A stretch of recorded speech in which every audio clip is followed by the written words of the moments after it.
Gear மனிதன். Hi குட்டீஸ், நீங்க பைக்ல கார்ல எல்லாம் கியர் பார்த்திருக்கீங்க இல்லையா? இப்போ நம்ம கியர் மனுஷனை பார்க்கலாம். கியர் மனுஷனோட முக்கியமான அம்சமே கியர் தான்.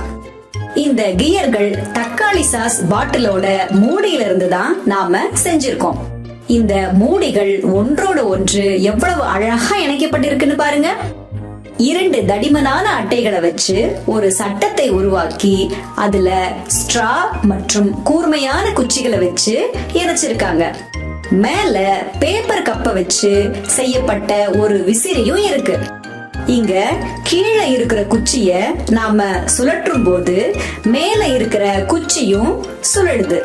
மின் விசிறிக்கு நேரா இத வச்சோம்னா பேப்பர் கப்பால செய்யப்பட்ட விசிறியும் சுழலுது. அதனால இதனோடு இணைக்கப்பட்டிருக்கிற கியர் சுழலுது. இந்த கியர் ஆனது அதுக்கு பக்கத்துல இருக்கிற கியரையும் சுழல வைக்குது. அதனால இந்த மனுஷனும் வட்டமா சுத்துறான். கியர்களானது ஒன்றோட ஒன்று நல்லா இணைஞ்சிருக்கு.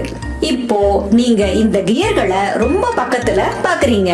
இப்போ நீங்க இந்த குச்சிய பிடிக்கும் போது முழு சட்டமுமே சுழலுது. ஆனா அந்த மனுஷன் மட்டும் நிலையா ஒரே இடத்துல நிக்கிறான். இதுக்கு என்ன காரணம்னு பார்க்கலாமா? கியர்கள் ஒரு இயந்திரத்தின் ஒரு பகுதியிலிருந்து மற்றொரு பகுதிக்கு ஆற்றலை கடத்துவதற்கு பயன்படுத்தப்படுகின்றன. இங்கு உயரம் குறைந்த கம்பியை சுழற்றும் போது அதனோடு பொருத்தி வைக்கப்பட்டுள்ள கியரில் உருவாகும் இயக்க ஆற்றல் உயரம் அதிகமாக இருக்கும் கம்பியோடு இணைக்கப்பட்ட கியருக்கு மாற்றப்படுகிறது. இதனால் உயரம் அதிகமான கம்பி சுழல்கிறது. அதனோடு பொருத்தப்பட்ட மின்விசிறியும் சுழல்கிறது. அதுபோல இந்த அமைப்பை மின்விசிறியின் கீழ் வைக்கும் போது உயரம் அதிகமான கம்பி சுழல்கிறது.